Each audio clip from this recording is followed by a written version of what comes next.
एक पंथ दो काज, चलिए जा लगे रहिए। महाराज लगता ही नहीं। मन ऐसा बिगड़ा हुआ होता है कि वो कथा में स्थिर नहीं रह पाता। मन हर्ष शोक और वैसे युक्त है। मन कैसा है? शोक, भय और कभी दुख कभी खुशी, इसमें फंसा था। मन थोड़ा सा भी लाभ होने पर खुशी के मारे उछल पड़ता।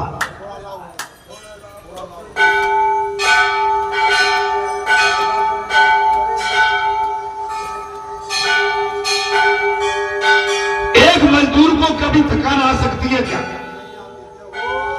रोड पे डलियां डालने मजदूर को थकान आ सकती है, लेकिन उसके लाभ की बात कर देना, वो डलिया छोड़ के और आके आपके पास खड़ा हो जाए। स्वार्थ लाभ करे सब प्रीति, सुर नर मन सबकी, बगैर स्वार्थ के।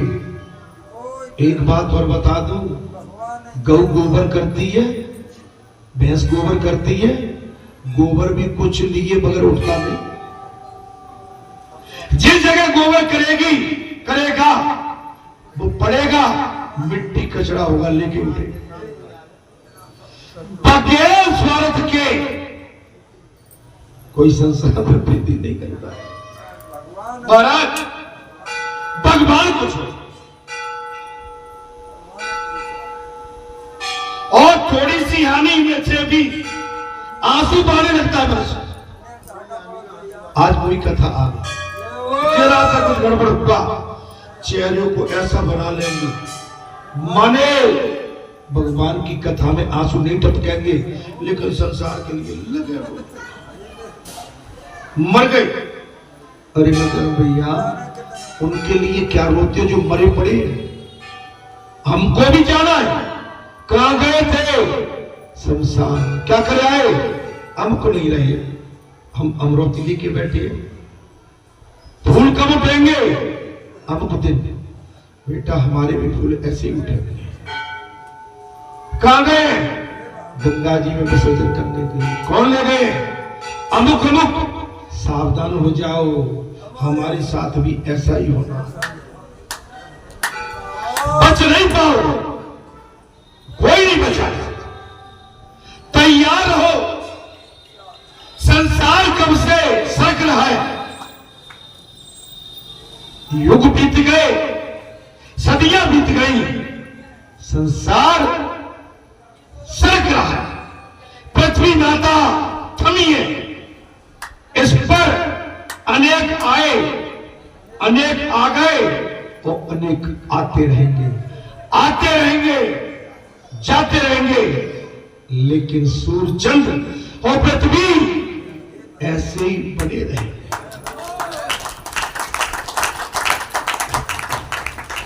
ऐसे ही बने रहेंगे। अरे कुछ दिन के मेहमान है मेरे भाई, ज्यादा टाइम नहीं है। आबाद कब निकल जाए, इसमें से रोशनी कब निकल जाए पता नहीं।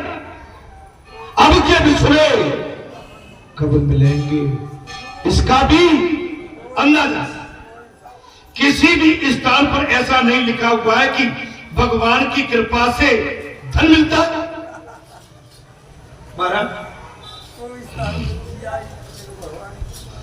किसी भी स्थान पर ऐसा नहीं लिखा है कि भगवान की कृपा से क्या मिलता है? धन मिलता है। भागवत के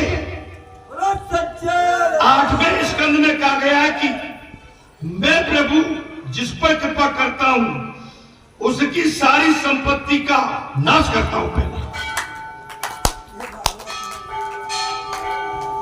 भागवत में जो 7 लिखा हुआ है 8वें स्कंद में अध्याय में, जिस पर मैं बहुत बड़ी कृपा करता हूं उसकी सारी संपत्ति पहले नष्ट करता है। जैसे सुदामा जी नहीं समझ, कई भगत आप समझ लीजिए, अगर संपत्ति का अभाव आप पर चल रहा है, लेकिन आप ऐसा मत मान लेना कि भगवान जी दया कर रहा है। फिर ये सोचना, अगर हमारे घर में संपत्ति धन का कुछ कम होना आना जाना है, क्या हमारा मन उस समय शुद्ध है? क्या हमारा मन भगवान में लगा हुआ है? क्या हमारे घर में भजन हो रहा है? क्या हम साधना में लिप्त हैं? क्या हम दिनचर्या में बिल्कुल परिपक्व हैं? क्या हम मर्यादा में जुड़े हुए हैं? क्या हम संयम का पालन कर रहे हैं? तब मानना। और जुआ कह रहा है, शराब कह रहा है, पानी पीने लगे तुम्हारे। अब जहां में कोई भगवान संपत्ति नष्ट कर रहा हुआ है तो मरोगे।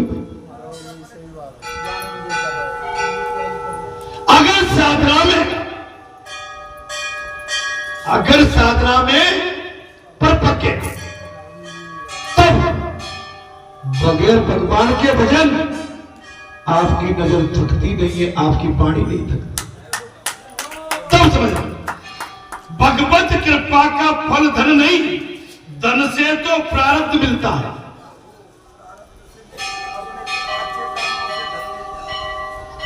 बहुत बड़ी बात है। भगवत कृपा का फल धन नहीं है, धन तो प्रारब्ध में मिल जाता है।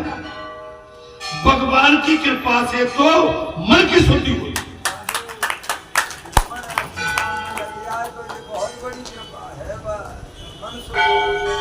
भगवान की कृपा,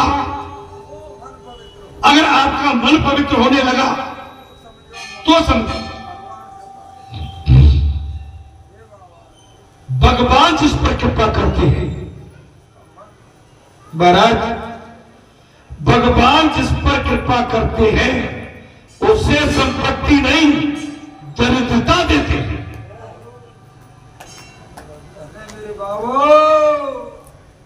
सुनिए बात, आपको किसी को सुना नहीं रही होगी बात।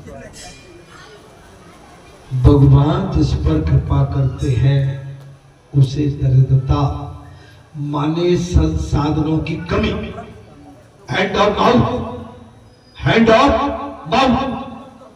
माने लाचार बेबस, माने आप तब लाचार बेबस होंगे तब आपका हमारा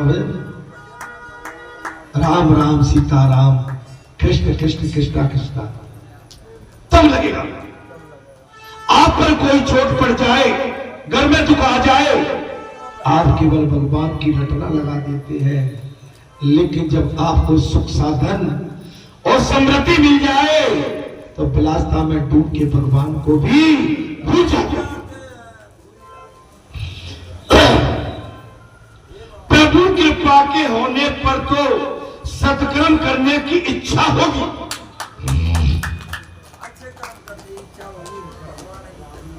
अगर भगवान की दया और भगवान की कृपा मिल जाए, अच्छे कर्म करने की इच्छा होगी। जीव तो ऐसा दुष्ट है, जीव ऐसा दुष्ट है कि वो साधारण आनंद से भी पागल हो जाता है।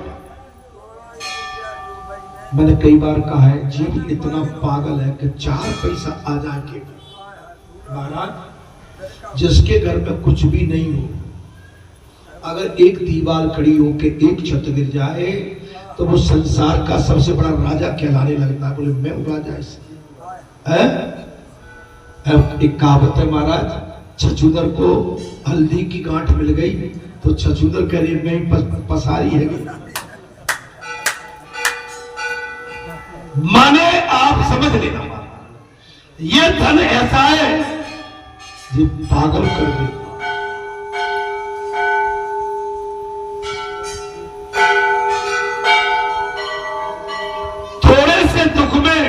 थोड़े से दुख से भी रोने लगता है, और थोड़ा दुख मिल जाए तो भाई आंसू टपटपने मिले। संसार में पाप है, संसार में क्या है? पाप। ऐसी कल्पना कभी मत करो ने कहा, संसार में पाप है, ऐसी कल्पना कभी मत करो। तुम्हें संसार के नहीं, अपने मन में छिपे हुए पाप का उत्तर देना पड़ेगा। संसार में पाप मत देखो, आपके मन में जो पाप छिपा हुआ है, भगवान कहते हैं पहले मुझे उसका उत्तर दो। लेकिन हम संसारी जीव, संसार में कमी और सामने वाले में कमी, हम निर्दोष मानते हैं अपने आप। हम कैसा मानते हैं अपने आप को? एकदम निर्दोष। हम बिल्कुल निष्पक्ष हैं, निष्पाप है, निष्कपट है। हम जैसा दयालु कोई नहीं है, हम ही परमात्मा। माने जे अतिशोक्ति है, तुम जगत के पाप से, महाराज तुम जगत के पाप दूर नहीं कर पाओ। आप जगत के पाप, अच्छा हम संसार के पापों को हटा सकते हैं क्या?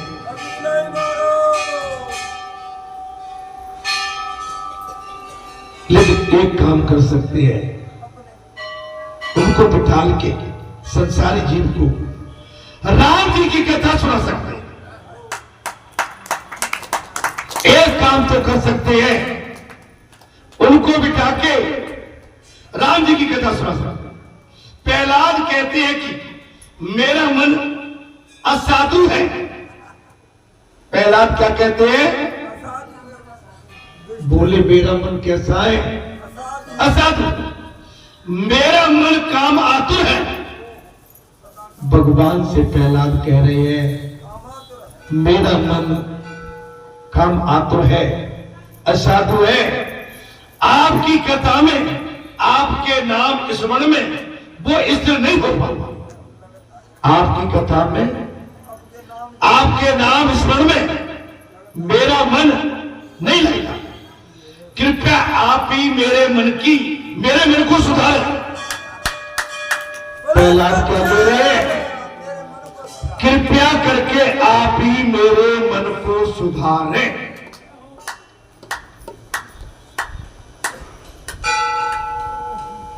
उपकार का बदला उपकार से देना साधुता है। उपकार का बदला उपकार से देना साधुता है।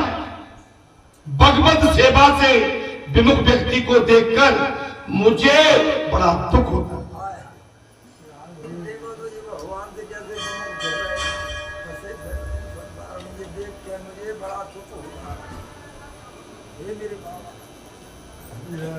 भगवत सेवा से विमुख होकर उस जीव को देखकर भगवान कहते हैं मुझे दुख होता। संसार के प्राय सभी लोग जितना श्रम करके दुख उठाते हैं, कथा में प्रसंग आ गया, संसार के सभी लोग श्रम करने के पश्चात भी दुख उठाते हैं। उतना श्रम यदि भगवान सेवा के लिए करें तो वे सुखी हो जाए।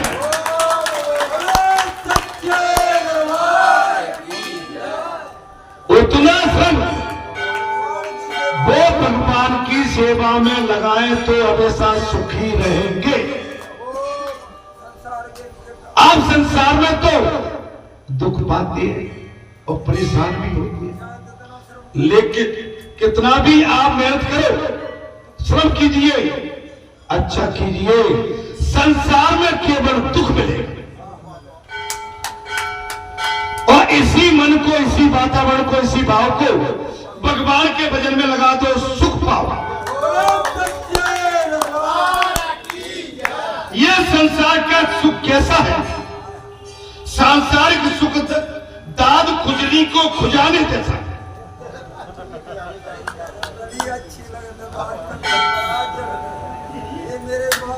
ये संसार का सुख कैसा है? दाद खाद खुजली की तरह खुजाने वाले जैसा है। मैं तुम सुख और इंद्र सुख भी इसे हम कोटि के हैं। जब तक खुजली का खुजाते रहोगे तब तक शांति का अभाव रहेगा, किंतु नाखून के विष से दाद बढ़ता जाएगा और सताएगा भी अधिक। ये सभी सुख तुम्हें तुच्छ करके दुख देंगे, दुख देंगे। आपका थोड़ा बंसी हो, आप ऐसे मार के महाराज मवाद पड़ जाए, थोड़ा बंसी बड़ा हो जाए। मैं तुम्हें आदि गमे सुखम है तुच्छ कंडे ये नयनम कर्म योनि दुख दुखमय। गीता में कहा गया है महाराज, इंद्रियां तथा विषय के संयोग से उत्पन्न होते हुए निसंदेह दुख के कारण है।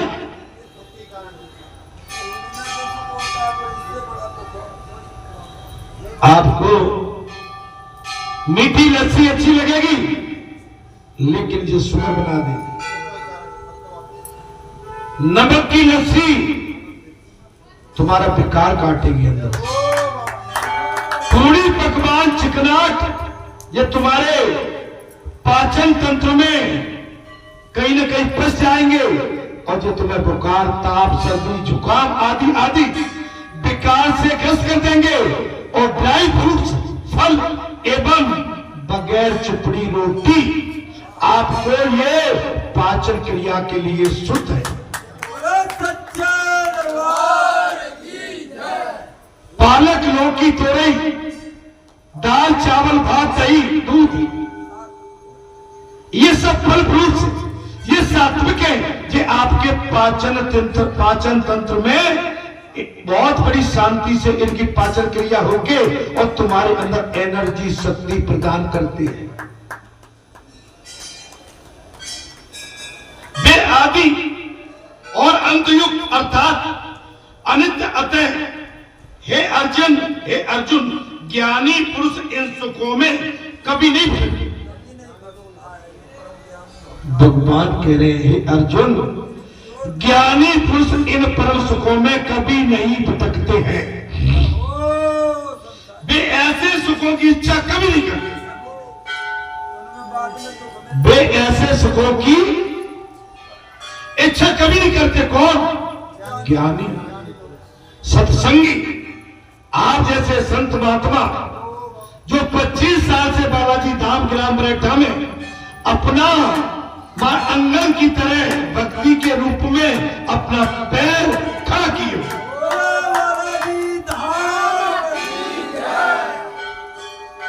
ऐसे व्यक्ति को कभी संसार की वासनाएं सता नहीं सकती। महाराज, जब इंद्रियां ललचाने लगे उस समय मानव यदि मन को शांत रख के और सावधान रहे तो वो सुखी रहे। जब इंद्रियां ललचाने लगे, जो इंद्रियां बड़ी शैतान होती है, इनमें कूट कूट के वासना बनी और संसार की वासना के लिए जो कूटती है, भड़कती है, विकल मारे उत्पात मचाता है, विचलित होती है। अगर सावधान रहोगे तो सुखी रहोगे। प्रहलाद प्रार्थना करने लगे, हे नाथ, मैं इन सब झंझटों से अब थक गया।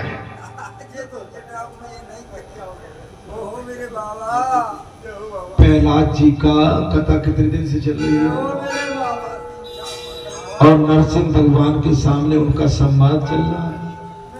और प्रहलाद जी कह रहे हैं, नाथ, मैं सारे संसार की झंझटों से थक गया। तब प्रभु बोले, चल मैं तुझे अपने धाम ले चलता हूं।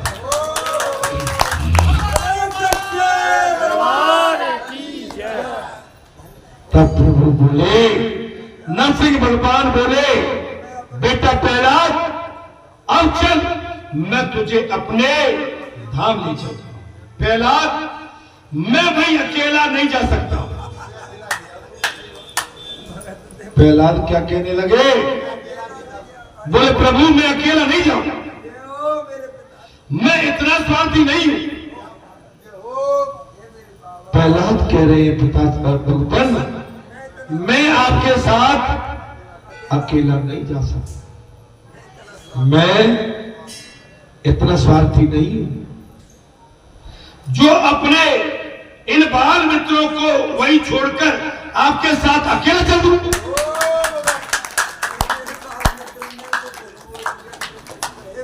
अरे मेरे बाबा,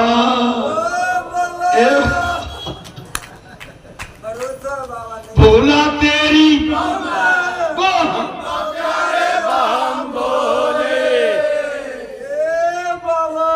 आज आपकी बात लग गई। और बाबा क्या कहता था? बाबा की यही बात है, अगर हमने तुमसे प्रीति की है तो प्रीति जो हमारी एक जन्म की नहीं, कई जन्मों की। आज प्रहलाद जी ने साफ कह दिया। अभी देखो, इस समय कुंभ लगा था, हम चाहते तो अकेले चले जाते, कोई बात नहीं, कोई बात नहीं, हम उड़ाना नहीं दे रहे, लेकिन हमारी ये प्रतिबद्धता है कि समय देख के हम अपना काम करते हैं।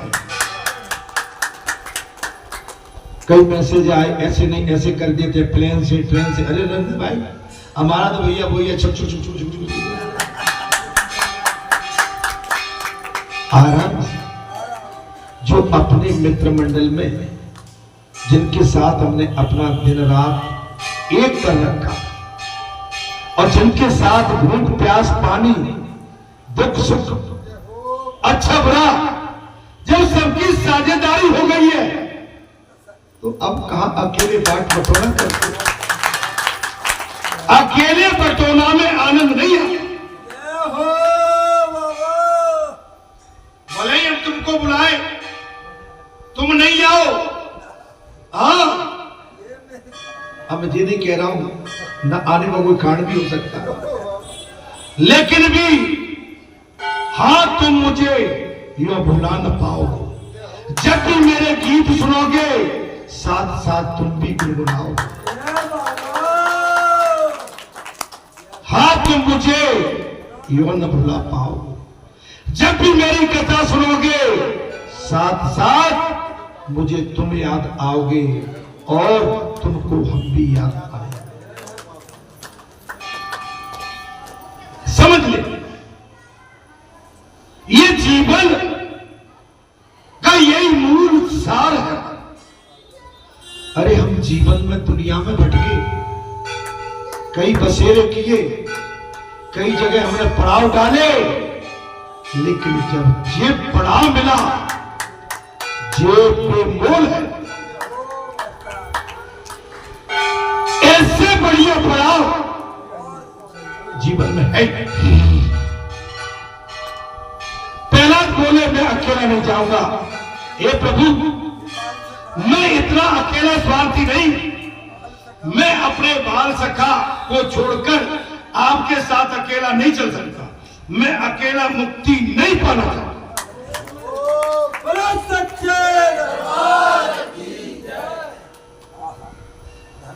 हमने कहा कथा तो उतार पे आ रही है, मैं अकेला नहीं जाना चाहता।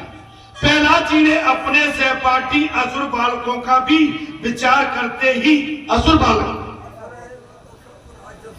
प्रहलाद जी ने अपने सहपाठी असुर बालकों का भी विचार करते हुए वे सबकी मुक्ति चाहते थे। तो हमने आपसे क्या वादा किया है? आप हमारे साथ रहे, तब तो दोस्ती है, तब तो गोष्ठी है। अरे नहीं तो ये स्वार्थ का मेला, ये संसारी स्वार्थ का मेला है। हम आप अगर स्वार्थी बने तो दोषी कहलाएंगे, मतलबी कहलाएंगे।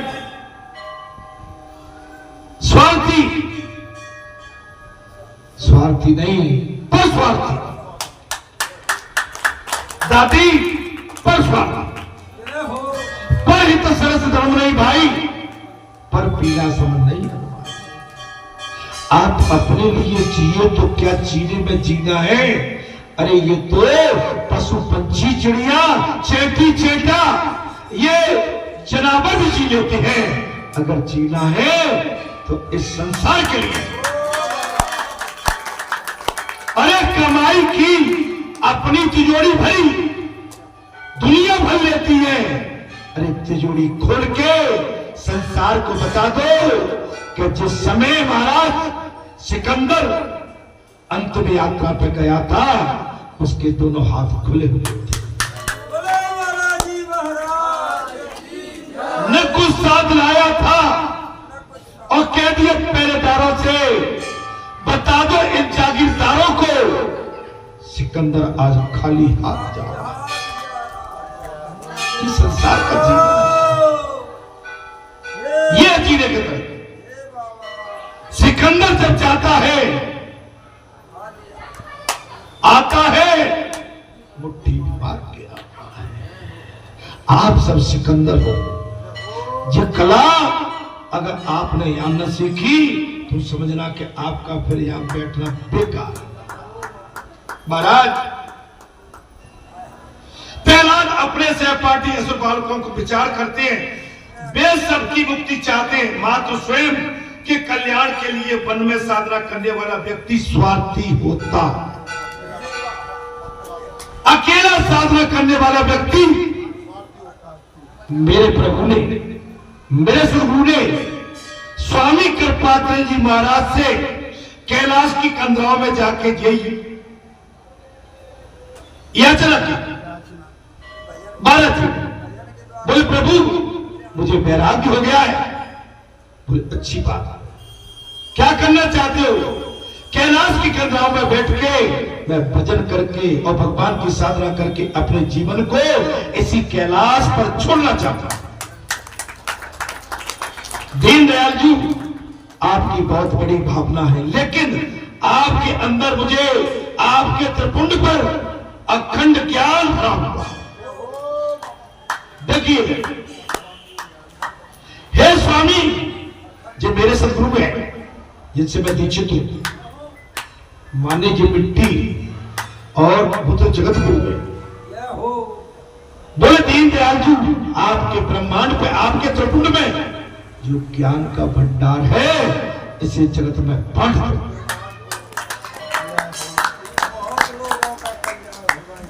तुम भजन करके अकेले में अकेले का स्वार्थ सिद्ध कर पाओगे, लेकिन तुम अकेले स्वार्थ सिद्धि के लिए नहीं, तुम जन कल्याण के लिए आए हो। आप अपनी इस कथा को, राम कथा को संसार के सामने बट जगत कल्याण।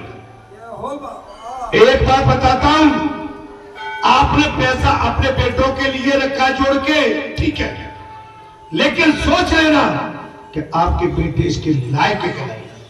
लायक है, मैं आप विरोध नहीं कराना चाहता, लेकिन कुछ अंश धर्म धन अपने किसी अच्छे काम, अपने पुरखों के नाम से एक मणि, एक तिवरिया, एक तिवारा, अरे परम वो जगत कल्याण। मैं किसी को भड़का उड़ा नहीं रहा हूं, मैं तो जो कथा कह रही वो बाल बता साहब के मात्र स्वयं के कल्याण में वन में साधना करने वाला व्यक्ति कैसा है? जब प्रहलाद कह रहे स्वर्ग एकांत में साधना करने वाला व्यक्ति, मेरा भी मंडोला था। आज से 30 साल पहले मैंने भी वैराग्य ले लिया था, जूते चप्पल सब छोड़ दिया था, लुंगी लगा ली थी, पीरे पर दान कर लिए थे, भागने के चक्कर में था, गुरु जी ने पकड़ लिया।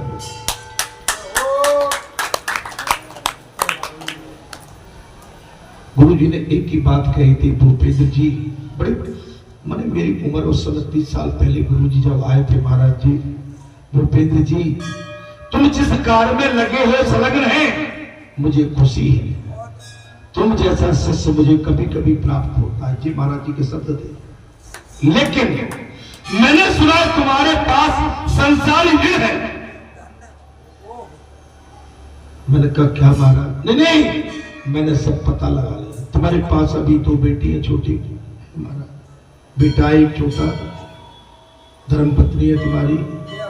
क्या तुमने संसार का ऋण चुका दिया? बोले महाराज नहीं, मेरी बात मान लेना, मैं तुम्हें आदेश तो नहीं दे रहा हूं, लेकिन जब ये कार्य संपन्न हो जाए तो सीधे जाकर अपनी ड्यूटी ज्वाइन कर ले। अगर ऐसा नहीं किया भूपेंद्र जी, तुम काय कहलाओगे कि तुमने नादानों को छोड़ के तुमने भक्ति स्वीकार की। नादान आज गली गली में मारे हुए। ये हमारी बातें हुई हैं। मैं कोई तुम्हें इतिहास में से पन्ना फाड़ के नहीं सुना रहा, मैं आपको अपनी बीती बता रहा। उसके बाद मैं संसार में भी रहा, लेकिन संसार के साथ साथ आपकी सेवा में भी जुड़ा रहा। अब सेवा में कर पाया कि नहीं, इसका आकलन मूल्यांकन मेरे पास नहीं है। आकलन मूल्यांकन मेरे पास नहीं है, ये तो प्रभु के पास होगा या पंचों के पास होगा, या आप जैसे सेवादार मुझे जिस भी रूप में यहाँ स्वीकार करते होंगे आपके सामने। मैं अपने कर्म का, अपने कार्य का मूल्यांकन मैं स्वयं नहीं कर सकता।